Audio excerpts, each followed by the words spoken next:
저희한테 돈을 받고 또 날짜를 바꿔서 여기 보면 10월 15일 날 최초 등록을 해서 이게 사고 날이에요. 10월 16일 날 입고를 했어요, 차를. 그러니까 날짜를 바꿔서 이 차를 입고를 시켜서 청구서를 받아서 보험회사에 돈을 또 받은 거예요. 그래서 이 사람들은 22년만 해도 제가 확인한 것만 해도 5건입니다. 이렇게 해서 사고를 유발한 게.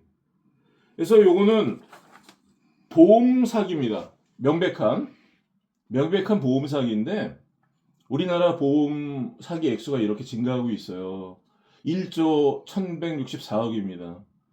이게 적발의 얘기예요. 적발하지 않는 거는 여기다가 곱하기 5, 6을 해야 될 것입니다. 우리 이것도 보험 사기를 신고를 했는데 금융감독원에 통영경찰서랑 어떻게 짰는지 뭐 했는지 몰라도 조사도 제대로 안 해줍니다. 시간 몇 달 끌고. 저희들한테 충분한 배상을 받고 달래는 돈을 저희가 속아서 줬지만 아무튼 돈을 받았으면 이런 것들을 보험회사에 청구하면 안 돼요. 근데 보험회사에 청구했기 때문에 보험사기죄가 있는 것입니다. 보험사기죄가 있는데 그것을 조사를 안 한 것도 못된 짓을 했는데 여기에 다 사실을 적시해서 공문서를 허위로 발행했다 이런 거 또 은닉했다 이것도 몇 개월 동안 은닉했습니다. 왜냐하면 우리가 차를 추돌했다면 견적서가 있어야 되겠죠. 상대방 피해 요거를 안 보여줘요. 왜냐하면 요거를 통영경찰서에서 보여주면 보험 사기를 알아차리잖아요 저희가. 그러니까 범죄를 은닉하기 위해서 안 보여준 겁니다. 이 사람들이 또 교통사고 상해를 주장했어요. 그러면 진단서가 있어야죠. 상해 진단서가. 그것도 안 보여줬습니다. 끝까지. 근데 나중에 알고 보니까 교통사고 상해 진단서가 아니라 신경통 같은 질병 진단서였어요. 그것도 치과 의사, 한 의사 이런 사람들이 발행한 그런 질병 진단서였습니다. 2주짜리. 그것도 사고일에서 뭐 사고일이랑 상관이 없어요. 뭐 보름인지 한 달인지 후에 가서 질병 진단서를 하나 했는데 발부 받았는데 진단서도 희미합니다. 이런 것들을 이런 죄를 져놓고서 통영경찰서가 이렇게 올바른 말을 써서 들고 서 있었는데 못 들어가게 하니까 이거를 무고죄로 뒤집어 씌우는 거죠. 대통령님께서 명태균이랑 부적절한 일이 없었다 이렇게 말한 것은 그렇게 말씀하셨죠 대통령이. 좀 그래도 양반이에요. 통영경찰서에 비하면. 통영경찰서는 뭐 그런 일이 없었다 뭐 이 정도가 아닙니다. 그냥 뒤집어 씌우는 거죠. 오히려 피해자한테 그런 일이 무고했다 뭐 이렇게 뒤집어 씌워서 재판에 회부하는 거죠. 재판의 회부는 경찰이 하는 게 아닙니다. 검사가 하는 것입니다. 통영지청, 대구 서부 지원 이런 지청 그런 데서 이렇게 사기꾼들에게 무고를 받고 경찰관들한테 무고를 받아서 조사도 안 해주고 가짜 체포영장 발부해가지고 피해자를 잡아서 조사도 안 해주고 증거도 제출할 기회를 주지 않고 막바로 구공판에 회부하는 것입니다. 여러분 어떻습니까? 통영경찰서가 부적절한 일을 했습니까? 안 했습니까? 부적절한 일이 아니죠 이건. 그래서 내가 대통령 표현이 양반이라고 말씀드리는 거예요. 통영경찰서는 이건 범죄입니다. 통영경찰서에서 가짜 체포영장 만든 게 아니에요. 그건 분명히 통영지원에서 나온 것입니다. 또 대구 성서경찰서에서 가짜 체포영장을 만든 게 아니에요. 대구 서부지청에서 청구해서 대구 서부지원에서 가짜 체포영장을 발부했습니다. 이거는 너무 우리나라가 어떤 정상적인 궤도를 벗어났다고 생각합니다. 이 일을 통해서 궤도를 벗어났을 때 그 철길에서 벗어난 그 이탈한 그런 탈선한 그 기차가 뭐 어디 자동차랑 부딪힐 수도 있고 뭐 어떤 강물에 빠질 수도 있고 어떤 어마어마한 뭐 화학 공장이랑 충돌이 생겨서 큰 면적에 어떤 피해를 줄 수도 있고 하는 것입니다. 어떤 일이 일어날지 모르는 거죠. 정상적인 궤도를 벗어났으니까. 국민이 외적으로부터 국민을 보호해달라고 세금을 내서 미사일도 사고 총도 사주고 뭐 대포도 사주고 그랬는데 그 대포와 미사일을 국민에게 막 쏜다고 생각해 보세요. 그 정상이 아니잖아요, 이미? 국가 권력이 정상적으로 사용되는 게 아니잖아요? 이 지금 사법 권력이 궤도를 벗어난 기차와 같이 국민이 세금을 내서 그들의 월급을 주면서 범죄자를 잡아서 사회에 치안을 유지해달라고 했더니 그 권력을 범죄에 쓰고 있는 것입니다. 사사로운 자기의 어떤 그런 욕심을 채우기 위해서. 계속 이거 볼게요. 이 고소장은요, 요거 날짜를 좀 보세요. 날짜. 요거 날짜가 22년 1월 18일 날, 19일 날 제가 통영경찰서장에게 제출한 것입니다. 이 고소장은. 사고는 22년 10월 15일 날 있었는데 제가 3달 가까이 기다렸는데 조사를 안 해주는 거예요. 그리고 위변조된 그런 공문서, 또 제가 이런 고소장을 제출했는데 제 고소장을 접수도 받아주지 않습니다. 제가 이거 내용 증명으로 보냈는데요, 이 고소장이 어디 갔는지도 몰라요. 제가 며칠 후에 가서 확인해 보니까 수사과장도 모른다 그러고 경찰서장 고 비서처럼 이렇게 문 앞에 지키는 사람이 있는데 그 사람들도 모른다 그러고 다 모른대요. 이 고소장을 분명히 제출해서 통영경찰서에서 받았는데 경찰서장 앞으로 보냈는데 이 고소장이 접수가 되지 않은 것입니다. 접수가 되지 않았어요. 그래서 그걸 갖다가 이제 요 2월 말 4월 달 이렇게 막 따졌거든요. 이게 고소장이 접수되면 바로 접수받으면 바로 접수 번호가 나오고 사건 번호가 나오는 것입니다. 여기에는 상대방 운전자 바깥치기, 미보험 이런 게 적혀 있어요. 과실치상죄 이런 게 적혀 있고, 앞지르기 금지 장소에서 구부러진 길에서 앞지르기를 했던 이런 교통사고 처리 특례법 중과실이 적혀 있습니다. 이게 다 맞는 말이에요. 근데 이거 고소장을 제출해서 접수도 안 해주고 사건 번호도 없고 한 달 이상을 이렇게 이 고소장을 어디다 은닉했습니다. 은닉이죠. 이게 맞는 말이죠. 이 고소장을 은닉하고 없다고, 아무도 안 받았다고. 그래서 제가 또 이 고소장을 또 써서 또 제출했어요. 그래서 나중에 이제 또 제출을 한 다음에 2월 22일 날 이렇게 2월 20일 날 따졌죠.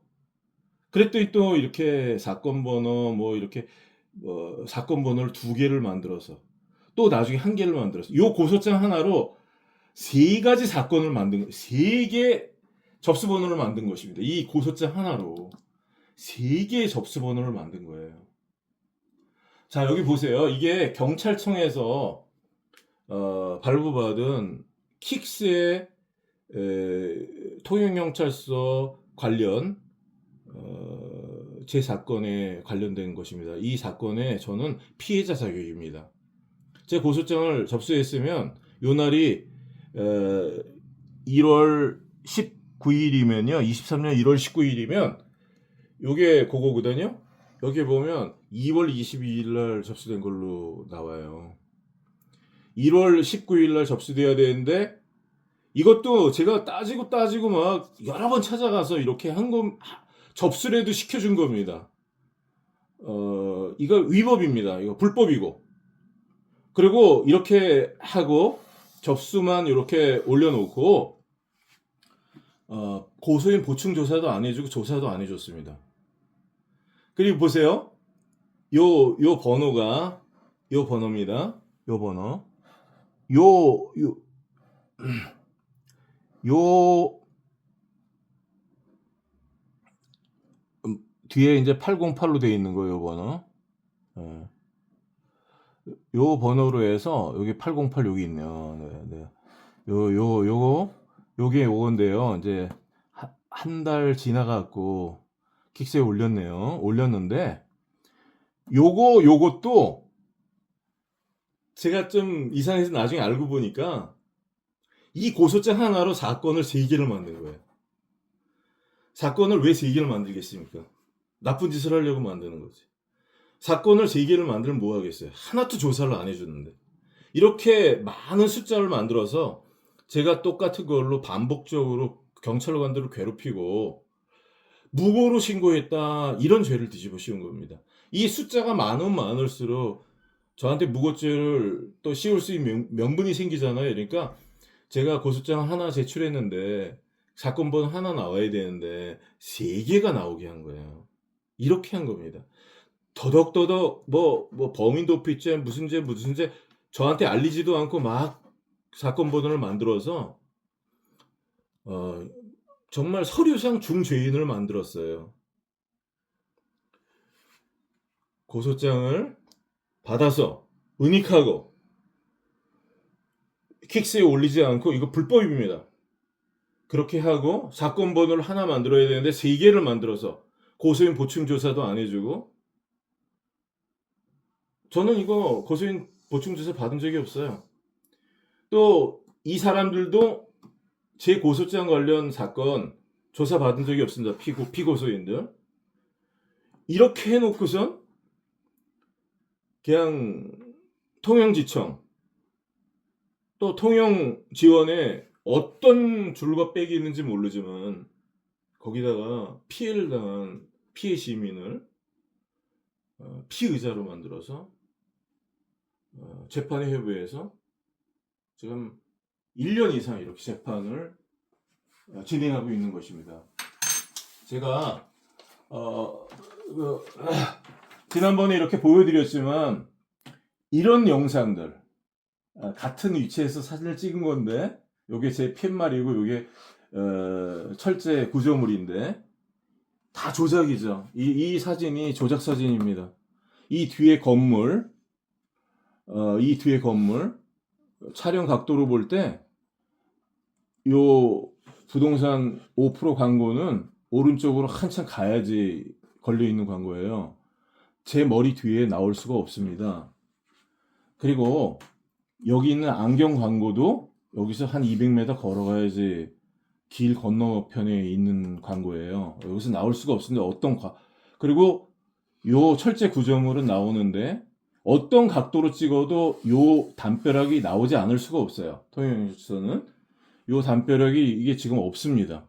이 뒤에 보면 여기서 한참 가야지 나오는 뒷배경이에요. 지금 여기 배경이 나오고 이쪽 길이 나오는데 여기는 없습니다. 그래서 이 사진과 이 사진은 촬영 장소는 동일한 장소에서 촬영을 했는데 이 뒷배경이 다 다르고 여기는 하늘도 없고 여기는 하늘이 나오고 하늘이 안 나올 방법이 없어요. 여기서 찍어서. 그러면 이거는 조작 사진인 것입니다. 왜?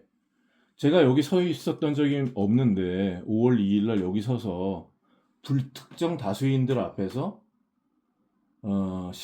이렇게 경찰관들 특정인들 명예를 훼손했다 이거죠. 여기 특정인 이름도 없고요. 내용도 못 알아보게 해놨어요. 이렇게 흐리게. 요거 합성 사진이고 조작 사진입니다. 이런 조작 사진을 첨부해서 국민을 죄로 얽어매고 사기꾼과는 동업을 해서 해먹고, 예? 이거 어떤 대가를 받지 않고 이런 일을 하겠어요? 보험 사기, 공문서 허위로 작성하고 이런 일들, 이런 것들을 형사처벌 받을 수 있는 이런 일들을 해서 검사까지 끌어들여서, 이거 왜냐하면 이 증거는 통영지청에서 증거 기록으로 제출했기 때문에 검사가 제출한 거죠. 제가 저를 한 번도 조사를 안 하고 자신이 있으니까 이런 걸 집어넣은 건데, 본인들이 파는 웅덩이에 본인들이 들어가게 생겼습니다. 국민 여러분, 지켜보십시오. 윤석열 대통령님, 오늘 기자회견 잘 들었습니다. 대통령님이 감찰해 주시기를 바랍니다. 공정과 상식이 통하는 사회를 만드시겠다고 공약해 주셨어요. 그 공약을 지켜주시기 바랍니다. 미국에는 트럼프 대통령이 다시 당선됐습니다. 국민들의 호응을 받고 있습니다. 우리 윤석열 대통령님도 국민들의 호응과 지지와 박수를 받는 대통령이 되시고 남은 임기도 다 이렇게 끝내실 수 있기를 국민의 한 사람으로 바랍니다. 하지만 우리나라의 이런 썩어빠진 사법 비리들, 대구 서구 대구 성서경찰서에서 허위의 체포영장으로 국민을 체포했습니다. 그거 누가 발행했는지, 어떤 법원에서 어떤 사람이 발행했는지, 어떤 판사가 발행했는지, 어떤 검사가 신청했는지 조사해 주시기를 바랍니다. 그리고 통영에서 이런 일들이 있었습니다. 또 체포영장이 2번씩이나 이렇게 발행이 됐는데 그 체포영장이 가짜라고 사료됩니다. 원본과 사본의 글씨체가 틀리기 때문이죠. 통영지청에서 신청해서 통영지원에서 발부한 가짜 체포영장을 감찰해 주시고 다시는 이런 일로 국민들이 희생당하지 않도록 그렇게 조치를 취해 주시기를 바랍니다. 감사합니다.